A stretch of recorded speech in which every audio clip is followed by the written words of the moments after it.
नमस्कार, मी पंजाब डक. मी आहे सोनाली बॉर्डर मध्ये, नेपाळ आणि भारताची बॉर्डर आहे. तर या ठिकाणी महाराष्ट्रातल्या शेतकऱ्याला सर्वप्रथम आनंदाची बातमी देणार आहे. महाराष्ट्रातल्या सर्व शेतकऱ्यासाठी आनंदाची बातमी. या वर्षी महाराष्ट्रातल्या शेतकऱ्याची मिरगी पेर होणार आहे, म्हणून ही सर्वप्रथम शेतकऱ्यासाठी आनंदाची बातमी. राज्यात सांगायचं झालं तर 7, 8, 9, 10, 11, 12 जूनच्या दरम्यान राज्यात मोसमी पाऊस येणार आहे, म्हणून हा अंदाज महाराष्ट्रातल्या सर्व शेतकऱ्यांनी लक्षात द्यायचा. आजच्यानं कंप्लीट आज आहे 28 मे 2026. आजपासून कंप्लीट 9 दिवस शिल्लक राहिले शेतीचे कामे करण्यासाठी. शेतकऱ्याला विनंती की तुम्ही काय करा, या 9 दिवसामध्ये शेतीचे कामे करून घ्या, कारण की राज्यामध्ये 7, 8, 9, 10, 11, 12 दरम्यान मोसमी पाऊस बरसणार आहे, म्हणून हा अंदाज लक्षात घ्यायचा.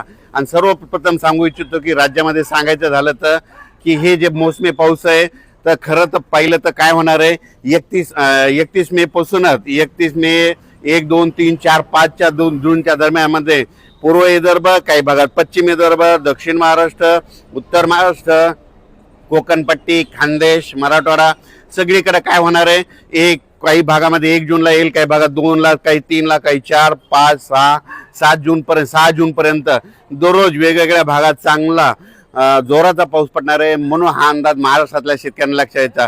पण हे 6 जूनपर्यंत पाऊस पडल्याच्या नंतर त्याच्या पाठोपाठ लगेच मोसमी पाऊस येणार आहे आणि 31 आणि 1 तारखेला केरळमध्ये मान्सून दाखल होणार आहे आणि केरळमधून कंप्लीट 5 ते 6 दिवसामध्ये ते महाराष्ट्रात येणार आहे, म्हणून ही सर्वप्रथम महाराष्ट्रातल्या शेतकऱ्यासाठी आनंदाची बातमी. माझी सगळ्या शेतकऱ्याला विनंती, आजच्यानं कंप्लीट 9 दिवस शिल्लक राहिलेले आहेत. तुमचे कामं करण्यासाठी 9 दिवस आहे. तुम्ही शेतीचे मशागतीचे कामं करून घ्या, कारण की राज्यामध्ये पावसासाठी खूप पोषक वातावरण आहे. इतकं वातावरण असं कधीच पोषक नसतं, पण काय झालं, यावर्षी उन्हाची तीव्रता जास्त असल्यामुळे यावर्षी खूप पोषक वातावरण तयार झालं. आणि यावर्षी सगळ्यात महत्त्वाचं यावर्षी लवकर पेरणीचा योग आहे, मिरगी पेर होणार आहे. कापसाच्या देखील बऱ्याच शेतकऱ्याचा काय होणार आहे, 2-3 टप्प्यामध्ये लागवडी होणार आहेत, कारण की काय होणार आहे, काही भागामध्ये 1 जून ते 6 जूनच्या दरम्यान काही ठिकाणी खूप जोराचा पाऊस पडणार आहे, काही निरंक राहील, काही भागामध्ये जास्त पाऊस पडणार आहे, म्हणून हा अंदाज महाराष्ट्रातल्या सर्व शेतकऱ्यांनी लक्षात घ्यायचा. तेलंगणा, कर्नाटक आणि मध्य प्रदेशच्या शेतकऱ्याला सांगू इच्छितो की तुमच्या इकडे देखील काय होणार आहे की यावर्षी लवकरच पाऊस येणार आहे. खरं तर तेलंगणा आणि कर्नाटकमध्ये यावर्षी लवकर पाऊस येणार आहे, म्हणून हा अंदाज तेलंगणातल्या सर्व शेतकऱ्यांनी लक्षात घ्यायचा.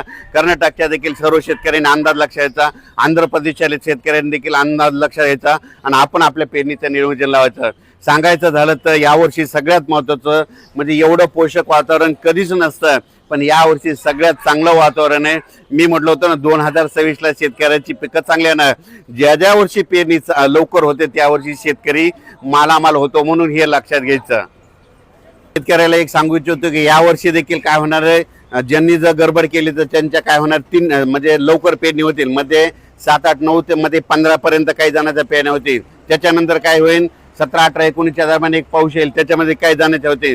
त्याच्यानंतर 25 ते 30 मध्ये एक पाऊस येणार, मोसमी पाऊस त्याच्यामध्ये होतील. आणि याच्यातून जर काही उरले तर मग ते 7 जुलैच्या दरम्यान जाते.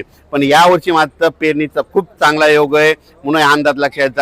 उत्तर महाराष्ट्रात देखील काय होणार आहे, 1, 2, 3च्या दरम्यान चांगला पूर्व मोसमी, खरं तर ते मोसमी पाऊसच असतो, म्हणून हे अंदाज लक्षात यायचा.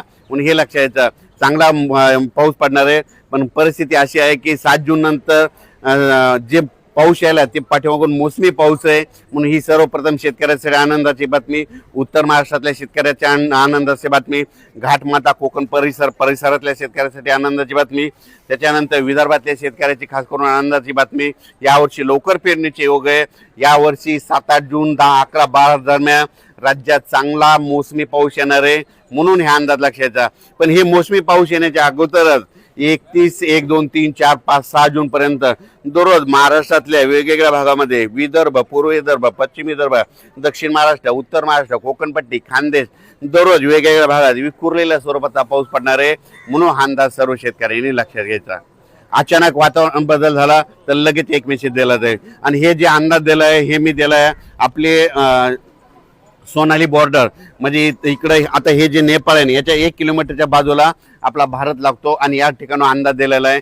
आणि या त्यानंतर